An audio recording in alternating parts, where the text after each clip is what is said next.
Assalamualaikum. Waalaikumsalam. Bu Adib ya. Mas Hendri, gimana kabarnya Mas? Alhamdulillah sehat walafiat ya. Iya. Ini ada aktivitas banyak ya pastinya hari luar ini. biasa Mas kalau bulan-bulan seperti ini ya. Yes, di akhir tahun pemirsa. Namun saya ingin menyulik waktunya sedikit Bu Adib, ini boleh ya? Nih. Waktunya. Iya, waktunya. Kita ngobrol sebentar. Ngobrol ya. Kita ngobrol di depan aja gimana Mas? Boleh, iya, boleh kalau begitu yang ya. Yang ada tulisannya yang inklusif ada depan, Mas. Ya. Ya. Boleh. Okay. Kita ke sana pemirsa. Yuk.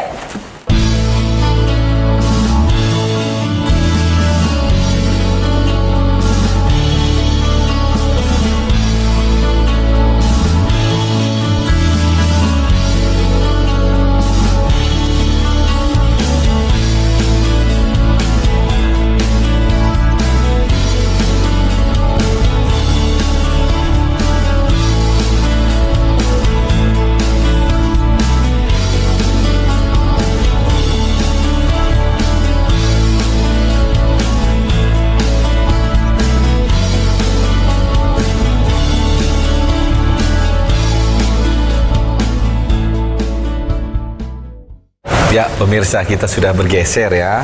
Kalau tadi menuju ke ruangan dari Ibu Sekretaris LPPM ya, sekarang ada di depan. Dan tentu saja di belakang kita ada slogan atau istilahnya semangat moto ya, yang kemudian dihadirkan LPPM. Tentu saja ya lembaga penelitian dan juga pengabdian ya kepada masyarakat. Ini motonya apa yang kemudian boleh dijawantahkan? Diterangkan ya. Kepada masyarakat. Terima kasih Mas Hendri. Jadi sebetulnya realitas itu kita menganalisisnya tidak sekedar melihat secara sekilas, tapi perlu dengan riset yang excellent begitu. Riset yang excellent.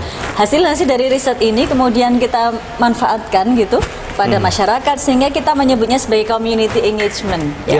Ini. Nah, tujuannya untuk apa? Goalsnya kita tuh pengen jadi kampus yang selalu inklusif, Mas. Masyarakat yang inklusif. Nah, alhamdulillah UIN Sunan Kalijaga selalu menjadi kampus yang mempunyai ciri khas yaitu sebagai kampus inklusif. Kampus mana yang inklusif? UIN Sunan Kalijaga Yogyakarta. Seperti itu Mas Hendri. Iya, luar biasa pastinya ya.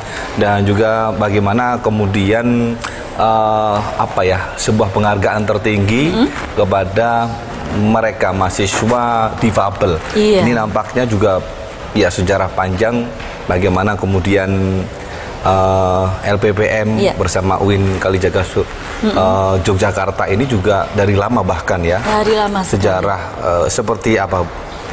Sejarahnya gitu ya. Sejarah pusat layanan difabel di UIN Sunan Kalijaga. Jadi gini Mas, pada waktu itu tuh memang nggak ada yang namanya pusat layanan difabel. Tapi kemudian ternyata kami tuh memiliki mahasiswa-mahasiswi difabel begitu. Kemudian teman-teman yang concern pada isu-isu ini membuat sebuah konsep gitulah. Kalau kita harus punya nih sebuah lembaga yang menaungi dan juga melayani para difabel itu. Kemudian pada tanggal 2 Mei 2007 Mas, sudah lama sekali, mulai didirikanlah PLD ini. Dahulu namanya adalah Pusat Studi dan Layanan Difabel, PSLD begitu menyebutnya. Dan pada 2007 itu juga, waktu itu saya masih dosen baru Mas. Masih dosen baru ya. Baru setahun masuk ke sini.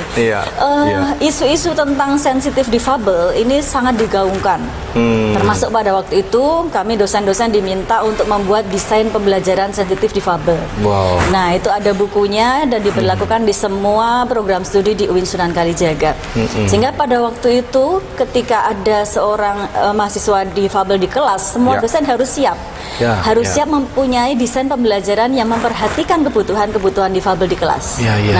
Sejak 2007 ya. Sejak 2007. Nah, pada 2013 Mas Hendri, Pusat Studi dan Layanan Difabel ini sudah masuk ke dalam struktur yang resmi yang ada di dalam Ortaker yang disahkan oleh Kementerian Agama. Waktu itu namanya sudah tidak lagi PSLD tapi jadi PLD, Mas Hendri. Pusat Layanan Difabel.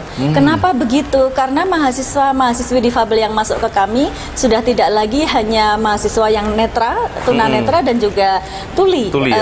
Daksa. Semakin banyak, ada yang tuli, ada yang difabel intelektual dan sebagainya. Yang semua ini memerlukan ekstra layanan dari kami gitu, sehingga kami memfokuskan pada layanan difabel. Sehingga pada 2013 itulah nama lembaganya menjadi Pusat Layanan Difabel. Bisa intip dari sini. Layanan Difabel. Itu dia, Pusat Layanan Difabel. Ya, luar biasa pastinya ya. Bagaimana kemudian LPPM ini menjadi sebuah lembaga yang itu tadi ada pengabdian masyarakat. Ini pun sudah membuktikan di dalamnya inklusif kita juga. Baik. Jadi Mas, untuk menjaga itu semua supaya layanan kami terbaik, pada tahun 2019 kami punya pedoman layanan bagi difabel. Nah, di pedoman layanan bagi difabel ini Mas Hendri, ada 33 jenis layanan yang kami sampaikan kepada para difabel. Mulai dari admisi ya, ketika mereka mau masuk ke UIN itu caranya bagaimana seperti apa ya, bagaimana registrasinya, kita dampingi terus gitu. Sampai kemudian ada pendampingan prakuliah, kan mereka dahulunya anak SMA ya, mungkin yang berbeda dengan di lingkungan perguruan tinggi. Kita berikan dampingan terus begitu sampai mereka di kelas, sampai kemudian mereka KKN juga ada.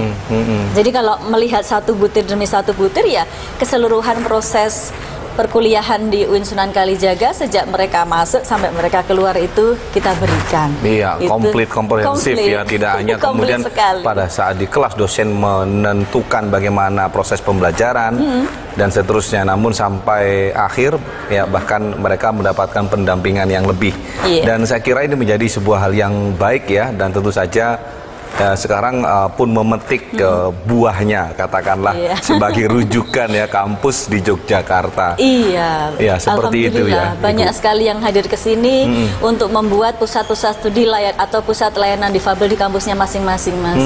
Karena memang sejak 2007 itu kan kampus-kampus lain pada belum punya. Alhamdulillah kita udah mengawali. Sudah mengawalinya ya. Jadi kalau sekarang banyak, Mas, setiap mungkin kemarin ini malah seminggu 3 kali kami ada tamu gitu. Untuk mereka bagaimana penyelenggaraan dan seterusnya betul mereka ingin mendapat gambaran perintisannya bagaimana, dan alhamdulillah kami bersyukur ini bisa menginspirasi kampus-kampus lain dan juga tentu masyarakat luas. Gitu, pastinya ini menjadi sebuah hal yang baik sekali pemirsa. Selain juga banyaknya penelitian dan juga pastinya menjadi sebuah kebanggaan karena hasilnya dari penelitian itu juga ya bentuk pengabdian kepada masyarakat, dan bahkan 2007 tadi sudah kemudian menerima ya teman-teman difabel, dan sekarang jumlahnya berapa ini kalau di sekarang tahun ini? Jumlahnya 98 mahasiswa dan mahasiswi, Mas. Itu didampingi semua oleh para relawan gitu, dan juga staf kami yang ada di 2 lokasi di situ dan di sana itu. Nah, mereka ini kebanyakan adalah difabel tuli, Mas. Kemudian yang banyak berikutnya adalah netra, kemudian daksa, dan juga ada difabel intelektual. Ya, menjadi mahasiswa di UIN Sunan Kalijaga Yogyakarta ini, apakah juga harus mengikuti seleksi? Ada proses ketika masuk itu, Mas. Jadi sebetulnya pendaftar di difabel kan banyak sekali nih, karena kami sudah dikenal sebagai kampus yang inklusif. Kami tetap melakukan seleksi melalui wawancara begitu kepada dia dan juga kepada orang tua, juga kami lakukan proses seleksi itu. Jadi tetap saja apabila nanti ada teman-teman difabel yang ingin kuliah di UIN Sunan Kalijaga, persiapkan baik-baik karena kami juga akan memberikan beberapa pertanyaan sekaligus pendekatan untuk kesesuaiannya dan kesiapannya bergabung bersama UIN Sunan Kalijaga. Pastinya pemirsa. Saya tertarik dengan inclusive society di sini. kemantapannya di tahun ini 2022 seperti apa? Oke, 2022 ya. Kami inginnya sekarang mengembangkan, menularkan ilmu kami ini kepada masyarakat. Makanya kami juga punya desa-desa dampingan namanya desa inklusi, Mas. Jadi kami punya di beberapa titik di DIY ini community engagement kami itu dalam hal desa inklusi. Jadi mahasiswa-mahasiswi, bahkan ada kemarin dari perguruan-perguruan tinggi lain yang ikut bergabung bersama program kami di desa inklusi. Di situ ada kegiatan-kegiatan masyarakat yang di situ ada difabelnya, sebaiknya kita memberikan treatment seperti apa begitu. Kemudian program-program yang membuat semuanya dapat maju bersama dengan adanya difabel-difabel di situ. Itu bagaimana kita berikan arahan-arahan gitu, berikan berbagai kegiatan sehingga desa itu bisa disebut sebagai desa inklusi. Jadi kita tidak ingin seperti Menara Gading hanya ada di lingkungan kampus saja, tapi kita berusaha agar ilmu kita juga bermanfaat langsung untuk masyarakat. Gitu Mas Andri. Yes, betul sekali. Saya sangat mendukung ya. Dan pastinya akan lebih banyak lagi desa-desa yang akan bergabung ya. Di titik-titiknya mungkin tahun ini akan terus bertambah. Ini sebagai corong kepada masyarakat nantinya bagaimana kemudian hidup berdampingan bersama dengan teman-teman difabel begitu ya Bu. Kapan-kapan kita ke desa inklusinya Uin Sunan Itu dia Kalijaga, ya. Di mana aja titiknya kira-kira? Setelah berikut ini Mas ya. Setelah berikut ini ya. Baik pemirsa ya. Berikutnya Mas. Saya penasaran kapan waktu boleh diajak ya ke sana bersama teman-teman dari LPPM ini.